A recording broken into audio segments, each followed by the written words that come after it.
California state ਆਪਣੇ residents ਨੂੰ $1000 ਦੇਣ ਜਾ ਰਹੀ ਆ ਉਹਨਾਂ ਨੂੰ ਜਿਹੜੇ ਕੋਈ ਵੀ ਕਾਰ ਓਨ ਨਹੀਂ ਕਰਦੇ ਹੈਗੇ। ਕਲਾਈਮੇਟ ਪਾਲਿਸੀ ਨੂੰ ਲੈ ਕੇ ਇੱਕ ਬਿੱਲ ਜੋ ਆ ਉਹ ਜਿਹੜੇ ਆਪਣੇ ਗਵਰਨਰ ਆ ਗੈਬਨ ਨਿਊਸਮ ਉਹਨਾਂ ਦੇ ਡੈਸਕ ਦੇ ਉੱਤੇ ਜਾ ਰਿਹਾ ਤੇ ਜਿਹੜਾ ਲੱਗਦਾ ਆ ਕਹਿੰਦੇ ਵੀ ਉਹ ਸਾਈਨ ਕਰ ਦੇਣਗੇ। ਸੋ ਉਹਦੇ ਮੁਤਾਬਕ ਜੇ ਕੈਲੀਫੋਰਨੀਆ ਦਾ ਰੈਜ਼ੀਡੈਂਟ ਕੋਈ ਕਾਰ ਓਨ ਨਹੀਂ ਕਰਦਾ ਉਹਨੂੰ $1000 ਦਿੱਤਾ ਜਾਊਗਾ, ਪਰ ਉਹਦੇ ਤੇ ਉਹਨੇ ਇਨਕਮ ਲਿਮਿਟ ਜ਼ਰੂਰ ਰੱਖੀ ਆ ਵੀ ਜਿਹੜੇ ਲੋ ਇਨਕਮ ਲੋਕ ਆ ਜਿਨ੍ਹਾਂ ਦੇ ਵਿੱਚ ਸਿੰਗਲ ਫਾਈਲਰਸ ਲਈ ਉਹਨਾਂ ਨੇ ਇਨਕਮ 40,000 ਰੱਖੀ ਆ ਤੇ ਜੁਆਇੰਟ ਫਾਈਲਰਸ ਲਈ 60,000 ਰੱਖੀ ਹੈਗੀ ਆ। ਸੋ ਜਿਹੜੇ ਲੋਕ ਬਿਨਾਂ ਕਾਰ ਤੋਂ ਇਸ ਇਨਕਮ ਤੋਂ ਥੱਲੇ ਆ ਉਹਨਾਂ ਨੂੰ ਇਹ ਜਿਹੜਾ ਆ ਟੈਕਸ ਕ੍ਰੈਡਿਟ ਜਿਹੜਾ ਆ ਇੱਕ ਤਰ੍ਹਾਂ ਨਾਲ ਦਿੱਤਾ ਜਾਊਗਾ। ਸੋ ਇਹ ਦੇਖਦੇ ਇਹਦੇ ਬਾਰੇ ਜੋ ਡਿਟੇਲ ਆਊਗੀ ਜਦੋਂ ਬਿੱਲ ਸਾਈਨ ਕਰਦੇ ਆ ਜ਼ਰੂਰ ਆਪਾਂ ਤੁਹਾਡੇ ਨਾਲ ਸ਼ੇਅਰ ਕਰਾਂਗੇ। ਇਹ ਸਾਰਾ ਕੁਝ ਇਸੇ ਨੂੰ ਦੇਖ ਕੇ ਹੋ ਰਿਹਾ ਵੀ 2035 ਤੋਂ ਜਿੰਨੀਆਂ ਵੀ ਕਾਰਾਂ ਵਿਕਣੀਆਂ ਹੈਗੀਆਂ ਆ ਕੈਲੀਫੋਰਨੀਆ 'ਚ ਉਹ ਬਿਨਾਂ ਗੈਸ ਦੀਆਂ ਹੋਣਗੀਆਂ ਤੇ 2025 ਤੋਂ 35% ਦੇ ਕਰੀਬ ਬਿਨਾਂ ਗੈਸ ਵਾਲੀਆਂ ਕਾਰਾਂ ਸੇਲ ਹੋਣਗੀਆਂ। ਜੀ ਬਿਲਕੁਲ।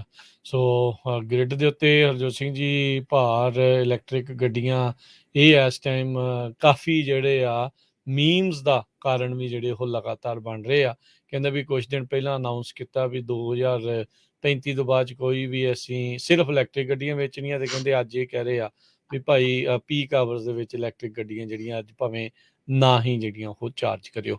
ਉਧਰ ਇਸੇ ਦੇ ਨਾਲ ਬਿਜਲੀ ਦੇ ਨਾਲ ਸੰਬੰਧਿਤ ਜੇ ਗੱਲ ਕਰਦੇ ਜਾਈਏ ਤਾਂ ਡਿਆਬਲੋ ਕੈਨੀਅਨ ਨਿਊਕਲੀਅਰ ਪਲਾਂਟ ਆ ਉਸ ਨੂੰ ਕਹਿ ਸਕਦੇ ਹਾਂ ਵੀ ਬਚਾ ਲਿਆ ਗਿਆ ਆ। ਕੈਲੀਫੋਰਨੀਆ ਦੇ ਲੈਜਿਸਲੇਚਰ ਨੇ ਜਿਹੜੇ ਵੱਡੀ ਬਹੁਮਤ ਦੇ ਨਾਲ ਇਸ ਨੂੰ ਬਚਾਉਣ ਦੇ ਲਈ ਵੋਟ ਪਾਈ ਹੈਗੀ ਆ। ਸੋ 1 ਦੇ ਮੁਕਾਬਲੇ 29 ਵੋਟਾਂ ਦੇ ਨਾਲ ਸੈਨੇਟ 'ਚ ਤੇ 3 ਦੇ ਮੁਕਾਬਲੇ 64 ਵੋਟਾਂ ਦੇ ਨਾਲ ਅਸੈਂਬਲੀ ਦੇ ਵਿੱਚ ਇਹ ਬਿੱਲ ਪਾਸ ਹੋ ਚੁੱਕਾ ਆ ਤੇ ਹੁਣ ਗਵਰਨਰ ਦੇ ਕੋਲ ਇਹ ਜਾਵੇਗਾ ਤੇ ਇਹ ਜਿਹੜੇ ਸਾਈਨ ਹੋਣ ਦੇ ਲਈ ਜਾਵੇਗਾ। ਸੋ ਕਹਿੰਦੇ ਵੀ ਜਿਹੜੀ ਗ੍ਰੀਨ ਐਨਰਜੀ ਜਾਂ ਰੀਨਿਊਏਬਲ ਐਨਰਜੀ ਕੋਲੇ ਤੋਂ ਨਾ ਬਣਾਈ ਜਾਣ ਵਾਲੀ ਐਨਰਜੀ ਉਸ ਦੇ ਲਈ ਜਿਹੜੇ ਨਿਊਕਲੀਅਰ ਪਲਾਂਟ ਦਾ ਬਚਣਾ ਕਿਤੇ ਨਾ ਕਿਤੇ ਜਿਹੜਾ ਉਹ ਜ਼ਰੂਰੀ ਸੀਗਾ। ਤੇ ਜਿੱਦਾਂ ਆਪਾਂ ਜ਼ਿਕਰ ਕਰਕੇ ਹਟੇ ਹਾਂ 2035 ਤੋਂ ਬਾਅਦ 'ਚ ਸਿਰਫ ਇਲੈਕਟ੍ਰਿਕ ਗੱਡੀਆਂ ਦੀ ਗੱਲ ਜੇ ਸੂਬੇ ਨੇ ਕੀਤੀ ਹੋਵੇ ਤੇ ਜੇ ਉਹਦਾ ਢਾਂਚਾ ਪੂਰੀ ਤਰ੍ਹਾਂ ਤਿਆਰ ਨਾ ਹੋਵੇ ਉਨੀ ਬਿਜਲੀ ਪੈਦਾ ਕਰਨ ਦੇ ਲਈ ਤਾਂ ਫਿਰ ਕੰਮ ਬੜਾ ਮੁਸ਼ਕਿਲ ਹੋਊਗਾ। ਸੋ ਉਸੇ ਦੇ ਤਹਿਤ ਕਹਿ ਸਕਦੇ ਹਾਂ ਵੀ ਡਿਆਬਲੋ ਕੈਨੀਅਨ ਨਿਊਕਲੀਅਰ ਪਲਾਂਟ ਆ ਉਸ ਨੂੰ ਜਿਹੜਾ ਹਾਲ ਦੀ ਘੜੀ ਬਚਾ ਲਿਆ ਗਿਆ ਹੈ। ਕਹਿੰਦੇ ਵੀ ਪ੍ਰੈਜ਼ੀਡੈਂਟ ਡੋਨਲਡ ਟਰੰਪ ਹੋਣਾ ਦੇ ਜਦੋਂ FBI ਨੇ ਛਾਪਾ ਮਾਰਿਆ ਉਹਦੇ ਸੰਬੰਧ ਦੇ ਵਿੱਚ ਜਿਹੜੇ ਡਾਕੂਮੈਂਟ ਸੀਜ਼ ਕੀਤੇ ਗਏ ਸੀ ਉਹਨਾਂ ਦੀ ਲਿਸਟ ਆ ਜੱਜ ਨੇ ਕਿਹਾ ਵੀ ਉਸ ਨੂੰ ਰਿਲੀਜ਼ ਕੀਤਾ ਜਾਵੇ। ਫੈਡਰਲ ਪ੍ਰੋਸੀਕਿਊਟਰਸ ਨੇ ਪਹਿਲਾਂ ਸਬਮਿਟ ਕੀਤੀ ਸੀ ਪ੍ਰਾਪਰਟੀ ਜੋ ਉੱਥੋਂ ਇਕੱਠੀ ਕੀਤੀ ਸੀ ਉਹਦੀ ਰਸੀਦ US ਡਿਸਟ੍ਰਿਕਟ ਕੋਰਟ ਨੂੰ ਜੋ ਕਿ ਸਦਰਨ ਡਿਸਟ੍ਰਿਕਟ ਆਫ ਫਲੋਰੀਡਾ ਦੇ ਵਿੱਚ ਹੈਗੀ ਆ ਤੇ ਇਸ ਤੋਂ ਬਾਅਦ ਜਸਟਿਸ ਡਿਪਾਰਟਮੈਂਟ ਨੇ ਕੋਰਟ ਨੂੰ ਇੱਕ ਸੈਪਰੇਟ ਫਾਈਲਿੰਗ 'ਚ ਇਹ ਕਿਹਾ ਸੀ ਵੀ ਪੂਰੀ ਲਿਸਟ ਤਿਆਰ ਕਰੋ ਤੇ ਇਹ ਉਹਨਾਂ ਨੂੰ ਦਿੱਤੀ ਜਾਵੇ। ਟਰੰਪ ਦੀ ਲੀਗਲ ਟੀਮ ਨੇ ਇਹ ਕਿਹਾ ਵੀ ਉਹਨਾਂ ਨੂੰ ਜੋ ਇਹ ਇਨਵੈਂਟਰੀ ਦੀ ਡਿਟੇਲ ਲਿਸਟ ਆ ਉਹ ਇੱਕ ਸੀਲ ਦੇ ਵਿੱਚ ਮਿਲ ਗਈ ਹੈਗੀ ਆ ਤੇ ਹਜੇ ਤੱਕ ਉਸ ਨੂੰ ਅਨਸੀਲ ਨਹੀਂ ਕੀਤਾ ਹੈਗਾ। ਜੀ ਬਿਲਕੁਲ।